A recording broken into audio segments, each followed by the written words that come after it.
नमस्कार, स्वागत है आपका ब्रह्म ज्ञान चैनल में। 10 रुपए में 13 लाख रुपए। ये कहानी है एक व्यापारी की। तो चलिए शुरू करते हैं। एक व्यापारी ने अभी अभी दुकान खोली थी। तभी एक महिला अंदर आई और बोली, सेठ, आपने मुझे 10 रुपए ज्यादा दे दिए, यह ले लो।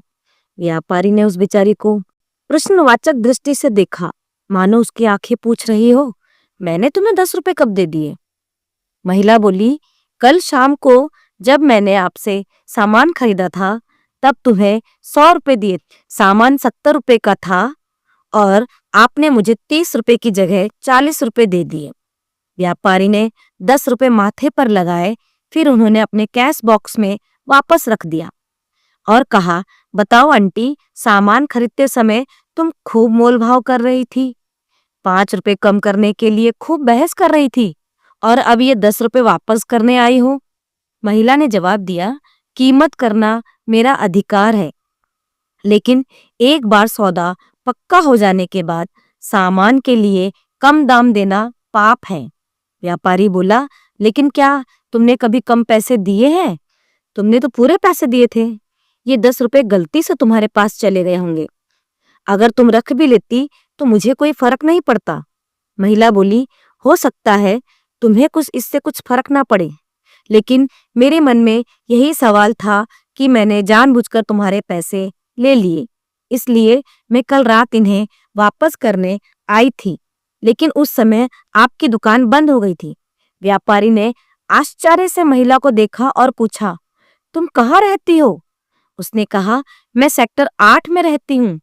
उसने कहा, तुम दूसरी बार 7 किलोमीटर चलकर मुझे 10 रुपए देने आई हो?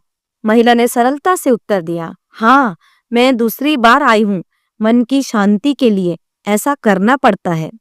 मेरे पति इस दुनिया में नहीं है, लेकिन उन्होंने मुझे एक बात सिखाई है, किसी और का एक पैसा भी मत खाना, क्योंकि भले ही इंसान चुप रहे, लेकिन ईश्वर कभी भी हिसाब ले सकता है और हिसाब हमारे बच्चों से भी लिया जा सकता है।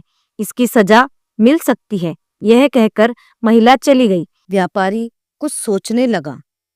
व्यापारी ने तुरंत कैश बॉक्स में से 300 रुपए निकाले और नौकर से कहा, मैं अभी आता हूँ, तुम जरा दुकान संभालो।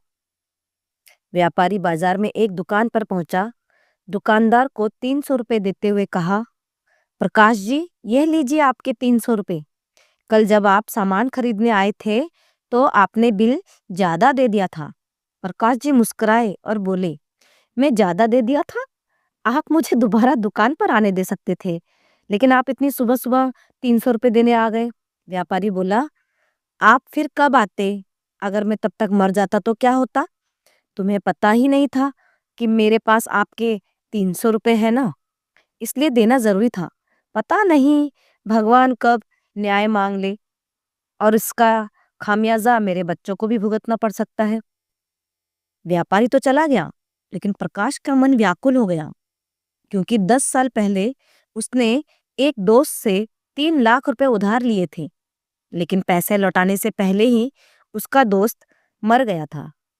उसके दोस्त के परिवार को उस पैसे के बारे में कुछ पता ही नहीं था, इसलिए किसी ने उसे पैसे वापस मांगे भी नहीं। प्रकाश लालच में डूबा हुआ था, इसलिए उसने भी पैसे लौटाने की पहल नहीं की। आज उसके दोस्त का परिवार गरीबी में जी रहा है। उसकी पत्नी लोगों के घरों में झाड़ू पोछा करके अपने बच्चों का पालन पोषण कर रही थी। फिर भी प्रकाश ने उनके पैसे बर्बाद कर दिए थे। सेठ के शब्द प्रकाश के कानों में गूंज रहे थे, पता नहीं भगवान कब न्याय मांगेंगे और इसका खामियाजा मेरे बच्चों को भुगतना पड़ सकता है। प्रकाश एकदम से डर गया। वह 2-3 दिन तक तनाव में रहा। आखिरकार उसकी अंतरात्मा जाग उठी। उसने फौरन बैंक में गया और बैंक से 13 लाख रुपए निकाले और अपने दोस्त के घर जाने लगा। उसके दोस्त की पत्नी घर पर थी। वह अपने बच्चों को बात कर रही थी। तभी प्रकाश आया और उसके पैरों में गिर गया। एक एक रुपए के लिए संघर्ष कर रही वह विधवा महिला 13 लाख रुपए देखकर उसकी आंखों में आंसू आ गए और वह प्रकाश को आशीर्वाद देने लगी, जिसने उसके पैसे ईमानदारी से लौटाए थे। उसने कहा, भाभी जी, भाई साहब जब जिंदा थे तब उनसे मैंने कर्ज लिया था और वो कर्ज मैं अब आपको सूद समेत लौटा रहा हूँ। पता नहीं भगवान कब मुझसे इस बात का खामियाजा भरने लगे। ये वही महिला थी जो एक व्यापारी को 10 रुपए लौटाने के लिए 2 बार गई थी। तो देखा दोस्तों, जब हम किसी का भला सोचते हैं तो भगवान कहीं ना कहीं किसी ना किसी रास्ते से हमारा भला कर देता है, क्योंकि वो कहते हैं ना, ईश्वर उन लोगों की परीक्षा जरूर लेता है जो कड़ी मेहनत और ईमानदारी से अपना जीवन यापन करते हैं, लेकिन वह उन्हें कभी नहीं छोड़ता। एक दिन वह न्याय जरूर करता है। इसलिए भगवान पे भरोसा रखिए और अपना जीवन ईमानदारी से जिए।